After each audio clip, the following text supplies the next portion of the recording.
آج 20 سال کے جوان کو لے لیں آپ اور 70 سال کے بوڑھے کو لے لیں، آج سوشل میڈیا کے اس دور میں، موبائل کے اس دور میں اور انٹرنیٹ کے اس دور میں اگر سب سے زیادہ کوئی چیز متاثر ہوئی ہے میرے بھائیوں تو وہ تقویٰ ہے۔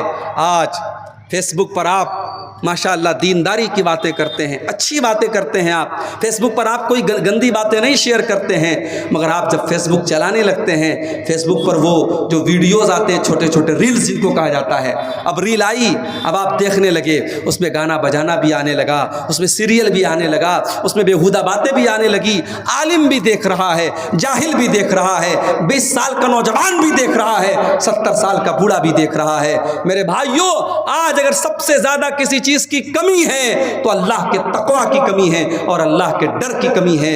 آج اللہ کے نبی کی یہ حدیث ہمیں بتا رہی ہے، یہ 2 چیزیں اپنے اندر ہم پیدا کر لیں، بہترین اخلاق اپنے اندر پیدا کر لیں اور تقویٰ پیدا کر لیں۔ اخلاق کا معاملہ بھی ہمارا بہت کمزور ہے، ہمیں سے بہت سارے لوگ ماشاءاللہ نمازی ہیں، چہرے پر داڑھی ہے، بہت دنیا کے اعتبار سے پرہیزگار ہیں، مگر جب بولتے ہیں، جب بات کرتے ہیں تو ایسا لگتا ہے جیسے پتھر مار رہے ہیں۔ نہ بات کرنے کی تمیز ہے، نہ بولنے کی تمیز ہے، نہ ان کی بیوی کے ساتھ ان کا کردار اچھا ہے، نہ ماں کے ساتھ سلوک اچھا ہے، نہ باپ کے ساتھ سلوک اچھا ہے۔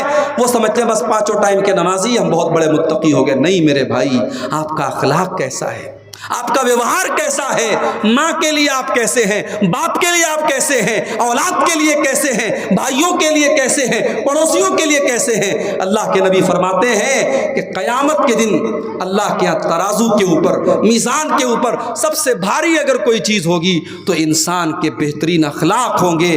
اخلاق سے قیمتی اور اخلاق سے وزندار کوئی چیز نہیں ہوگی۔ اسی لیے اللہ کے نبی سے جب پوچھا گیا کہ 2 چیزیں جو سب سے زیادہ جنت میں لے کے جانے والی وہ کیا ہیں، تو آپ نے فرمایا تقوی اللہ و حسن الخلق، ایک اللہ تعالیٰ کا ڈر اور دوسری چیز بہترین اخلاق۔ پھر پوچھا گیا اللہ کے نبی سب سے زیادہ جہنم میں لے کر کے جانے والی کون سی چیز ہے، سب سے زیادہ لوگ جہنم میں کیوں جائیں گے؟ آپ نے فرمایا الفم والفرج، ایک زبان کی وجہ سے بہت زیادہ جہنم میں جائیں گے، زبان سے جھوٹ بولیں گے، غیبت کریں گے، چغلی کریں گے، بہتان لگائیں گے، زبان کی وجہ سے جہنم میں زیادہ جائیں گے، والفرج اور شرمگاہ کی وجہ سے بھی زیادہ جائیں گے، زنا کریں گے، بدکاری کریں گے، لواطت کریں گے، شرمگاہ سے متعلق جتنے گناہ ہیں وہ گناہ بھی انسان کو جہنم میں لے کر کے جائیں گے۔ تو جنت میں لے کر کے جانے والی یہ دوسری چیز ہے، اللہ کا ڈر اور بہترین اخلاق۔ اور آگے بڑھیے، جنت میں لے کر کے جانے والی تیسری چیز، میرے پیارے ساتھیوں، اگر آپ جنت میں جانا چاہتے ہیں تو ایک بڑا آسان سا کام بتا رہا ہوں۔ اگر اللہ نے آپ کو پیسے سے نوازا ہے، اگر اللہ نے آپ کو دولت سے نوازا ہے، اگر ہو سکے تو کسی یتیم کی پرورش اپنے ذمے لے لیجئے، کسی یتیم بچے کو پال لیجئے۔ اللہ کے نبی فرماتے ہیں انا وکافل الیتیم کہاتین، آپ نے اپنی دونوں انگلیوں سے اشارہ کر کے فرمایا کہ یتیم کی پرورش کرنے والا، یتیم کو پالنے والا اور یتیم کی ذمہ داری قبول کرنے والا جنت میں محمد رسول اللہ کے ساتھ رہے گا۔ اتنا ساتھ رہے گا، اتنا ساتھ رہے گا، آپ نے دونوں انگلیوں سے اشارہ کر کے فرمایا کہ جیسے یہ دونوں انگلیاں ایک دوسرے سے جڑی ہوئی ہیں، ایک دوسرے سے ملی ہوئی ہیں، یتیم کو پالنے والا میرے ساتھ جنت میں اس طریقے سے رہے گا۔ یتیم کا بڑا حق ہے میرے بھائی۔ سماج میں اگر کوئی یتیم بچہ ہے، ہو سکے تو اس کی پرورش اپنے ذمہ لو، نہیں کر سکتے اس کی پڑھائی کا خرچ اپنے ذمہ لے لو۔ کتنے بچے ہیں بیچارے یتیم ہیں، پڑھنے میں بڑے ٹیلنٹڈ ہیں، مدرسے کی فیس نہیں دے پا رہے ہیں، اور قوم کے پاس بہت پیسہ ہے، اپنے فالتو کاموں کے لیے، اپنے حرام کاموں کے لیے بہت پیسہ ہے۔ میرے بھائیوں، کسی اچھے مدرسے میں جاؤ، پتہ لگاؤ کوئی ٹیلنٹڈ لڑکا ہو، کسی غریب فیملی سے بلانگ کرتا ہو، اگر یتیم ہو تو بہت سونے پہ سہاگا ہے، یتیم بچہ ہے، مدرسے والوں سے کہو مولانا اس بچے کی جو بھی فیس ہے سال بھر کی میں اپنے ذمے لے لیتا ہوں، یہ کام کر لو۔ چلو پوری پرورش نہیں کر سکتے، پڑھائی اس کی اپنے ذمے لے لو۔ وہ لڑکا کل عالم بنے گا، کل حافظ بنے گا، دین کا داعی بنے گا، دین کا مبلغ بنے گا، تقریریں کرے گا، خطبے دے گا، کتابیں لکھے گا، جو بھی علم پھیلائے گا اس کا ثواب آپ کو میرے بھائیوں ملتا رہے گا۔ یہ بھی صدقہ جاریہ کی ایک شکل ہے۔ اللہ کے نبی نے فرمایا کہ یتیم کی پرورش اپنے ذمے لے لو۔ 3 چیزیں ہو گئیں۔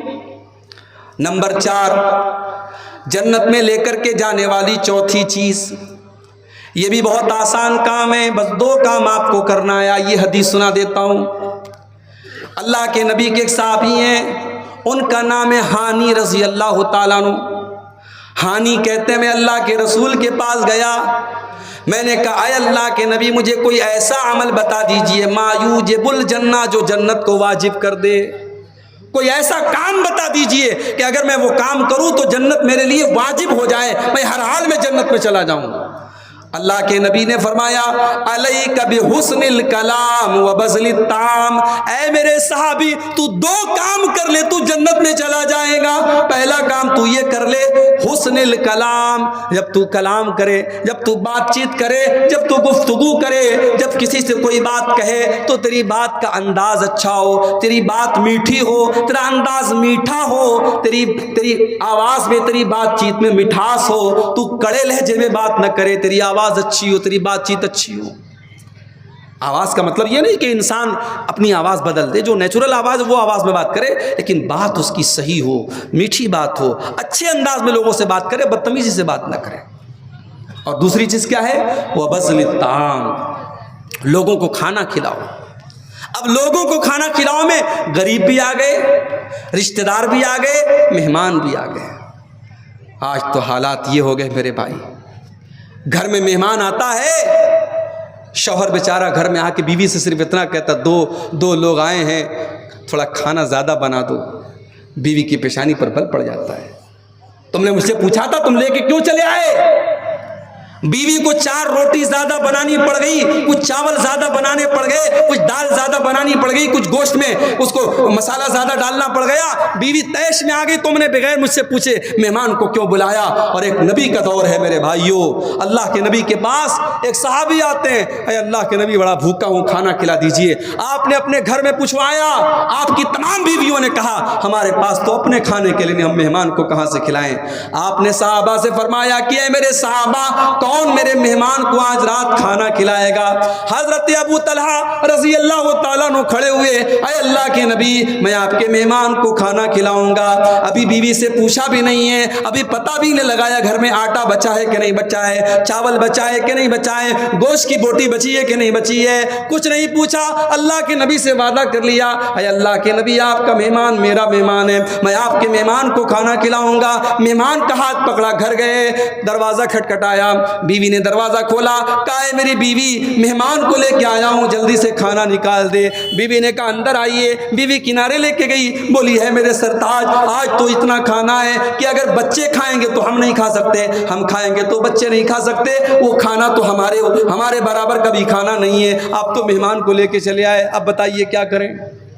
کہا ایک کام کرو، بچوں کو سلا دو، بچوں کو سلا دو، اور میں مہمان کو گھر میں لے کے آتا ہوں، کھانا پلیٹ میں لے آؤ، اور میرے سامنے بھی خالی پلیٹ رہے گا، اور جیسے ہی کھانے کا ٹائم آئے گا چراغ کی بتی بجھا دینا، مہمان کو ایسا لگے گا میں بھی کھانا کھا رہا ہوں، مہمان کا پیٹ بھر جائے، ہم دونوں میاں بیوی بعد میں کبھی کھا لیں گے، بھوکے رہ لیں گے، کوئی مسئلہ نہیں۔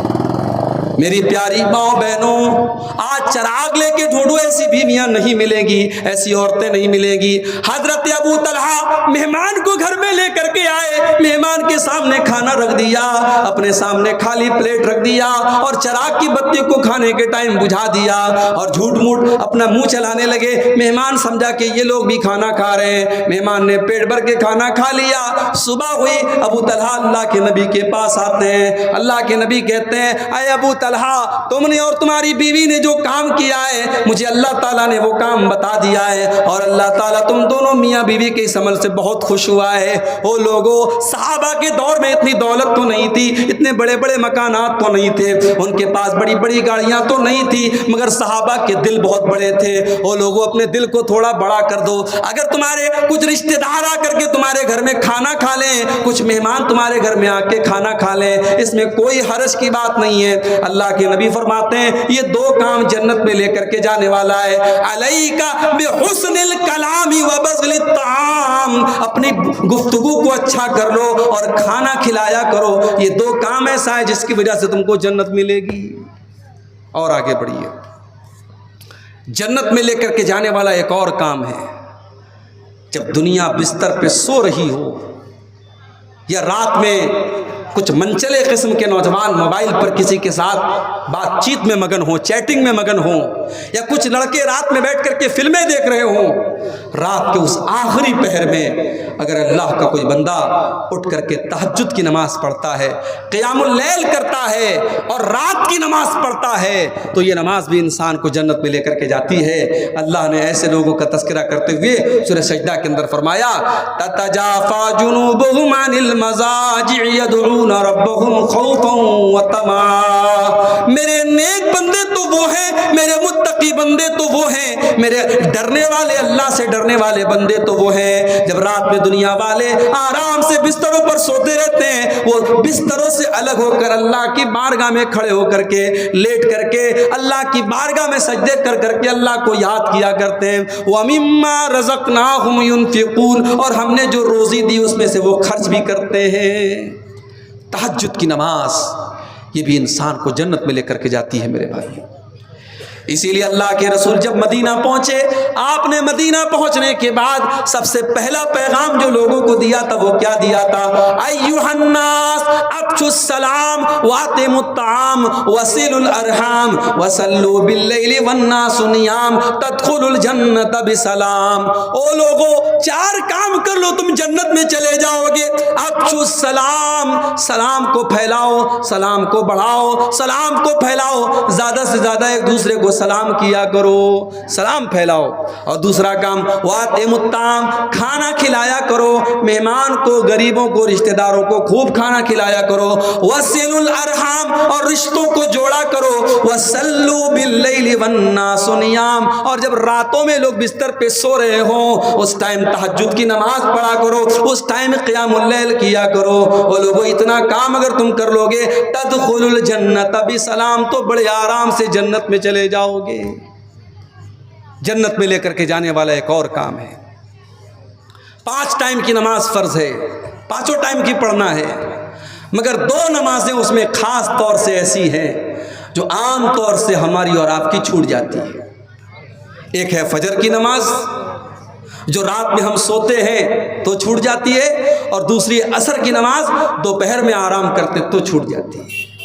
ان 2 نمازوں کو جو پابندی سے پڑھے گا، من صلی البردین دخل الجنہ، اللہ کے نبی فرماتے ہیں 2 ایسی نمازیں ہیں جو ٹھنڈے ٹائم میں پڑھی جاتی ہیں، ایک فجر کی نماز، ایک عصر کی نماز۔ یہ 2 ٹھنڈی نمازوں کو جو پابندی سے پڑھے گا، اس کا مطلب یہ نہیں کہ باقی 3 کو چھوڑ دے گا، چونکہ یہ دونوں نمازیں زیادہ اہم ہیں اور زیادہ عام طور سے ان دونوں نمازوں میں غفلت ہوتی ہے، اس لیے اللہ کے نبی فرماتے ہیں ان 2 نمازوں کو جو پابندی سے پڑھے گا وہ جنت میں جائے گا۔ ابھی 2 دن پہلے میں سفر میں تھا، موبائل میرا ڈسچارج ہو گیا، اور آپ لوگ تو سمجھتے ہیں کہ مولانا صاحب تو فلائٹ سے آتے ہوں گے، فلائٹ سے جاتے ہوں گے، اے سی سے آتے ہوں گے، اے سی سے جاتے ہوں گے۔ کبھی کبھی مولانا صاحب لوگوں کو بھی کیسا کیسا سفر کرنا پڑتا ہے ہم آپ کو بتا نہیں سکتے۔ 2 دن پہلے میں کلکتہ سے بردمان سے گھر جا رہا تھا، بنارس جا رہا تھا، اور اتفاق دیکھیے ٹرین کا ٹکٹ میں نے بنایا تھا، اے سی کا ٹکٹ بنایا تھا، لیکن چونکہ ابھی ہمارے غیر مسلم بھائیوں کے تہوار کا سیزن چل رہا ہے، ٹرینوں میں بہت رش چل رہا ہے، ٹکٹ میرا کنفرم نہیں ہوا، ٹکٹ کنفرم نہیں ہوا۔ اب صاحب سسٹم آپ جانتے ہیں، اگر آن لائن ٹکٹ بنایا ہے آپ نے اور ٹکٹ کنفرم نہیں ہوا تو اس کا مطلب کہ آپ کا وہ ٹکٹ کینسل ہو جائے گا اور اب آپ وداؤٹ ٹکٹ ہو گئے۔ اب مجھے جانا بھی ضروری تھا، میرا بہت ضروری کام تھا بنارس میں، میں نے سوچا چلو بھائی ٹی ٹی سے بات کرتا ہوں۔ میں نے جنرل ٹکٹ خریدا، ٹی ٹی سے ملا، میں نے کہا ٹی ٹی صاحب مجھے بنارس مغل سرائے تک جانا ہے، کوئی سیٹ آپ مجھے اے سی 3rd کلاس میں، اے سی 2nd میں، اے سی 1st کلاس میں، جتنا بھی پیسہ لگے میں دینے کے لیے تیار ہوں۔ ٹی ٹی نے کہا بھائی صاحب کہیں کوئی جگہ نہیں ہے، پوری ٹرین فل ہے، میں آپ کو کہیں کوئی سیٹ نہیں دے سکتا۔ ٹرین کے اندر اے سی ڈبے کے اندر سیٹ خالی تھی، میں بیٹھا، ٹی ٹی نے باہر کر دیا نہیں آپ اندر نہیں بیٹھ سکتے، آپ کے پاس ٹکٹ نہیں ہے، یہ ساری سیٹیں ریزرو ہیں، آپ اندر نہیں بیٹھ سکتے۔ ٹرین کے باہر جو دروازے کے پاس جہاں بیسن لگا ہوتا ہے اور جہاں لیٹرین کے دروازے ہوتے ہیں، پوری رات میں نے وہیں پر بیٹھ کر کے پوری رات گزاری میرے بھائی، اور موبائل میں میری اتفاق سے چارجنگ بھی نہیں تھی، موبائل بھی ڈسچارج تھا، میں کسی سے کوئی بات بھی نہیں کر سکتا تھا، تو وہ رات میرے لیے بڑی بھاری گزری۔ ایک تو تکلیف جو تھی ہوئی رات بھر وہاں دروازے کے پاس جو بیٹھنا پڑا, وہیں لیٹنا پڑا, وہ تو جو تکلیف ہوئی. موبائل آج ہماری ضرورت بنا ہے. اگر موبائل سوئچ آف ہے, موبائل بند ہے, تو انسان ایسا لگتا ہے کہ صاحب اس دنیا میں بالکل یتیم ہو گیا ہے. اتنا تعلق ہو گیا ہمارا موبائل سے, اتنا جڑاؤ, اتنا کنیکشن ہو گیا ہمارا موبائل سے. میرے پیارے نوجوان ساتھیوں, آج 1 گھنٹہ بھی اگر آپ کا موبائل ڈسچارج ہو جائے تو آپ بے چین ہو جاتے ہیں. نہ جانے کس کی کال آئی ہوگی, نہ جانے کس کا میسج آیا ہوگا, اور 1 گھنٹہ بھی آپ موبائل کے بغیر نہیں رہ سکتے ہیں. لیکن 24 گھنٹے میں 5 مرتبہ جو اللہ تعالیٰ کے ساتھ آپ کا کمیونیکیشن ہوتا ہے, جو اللہ تعالیٰ کے ساتھ آپ کی بات چیت ہوتی ہے, جو آپ اللہ تعالیٰ کی بارگاہ میں کھڑے ہو کر کے اللہ سے بات چیت کرتے ہیں, ہماری 5 ٹائم کی نمازیں چھوٹ جاتی ہیں اور ہمیں کوئی فرق نہیں پڑتا ہے. ہمارے کانوں پر کوئی جو نہیں رینگتی ہے, ہمارے اوپر کوئی فرق نہیں پڑتا ہے. میرے پیارے ساتھیوں, اللہ کے نبی فرماتے ہیں جس کی عصر کی نماز چھوٹ جائے فَكَأَنَّمَا وُتِرَ أَهْلُهُ وَمَالُهُ, وہ اتنے بڑے نقصان میں پڑ گیا, سمجھو اس کے اہل وعیال خطرے میں چلے گئے, اس کا مال خطرے میں چلا گیا, سمجھو اس کا بہت بڑا نقصان ہو گیا جس کی عصر کی نماز چلی گئی. اتنی اہمیت ہے عصر کی نماز کی. میرے پیارے ساتھیوں, نماز کی پابندی کرو, اور خاص طور سے فجر اور عصر کی نماز کی پابندی کرو. یہ 2 نمازیں ہمیں جنت میں لے کر کے جائیں گی.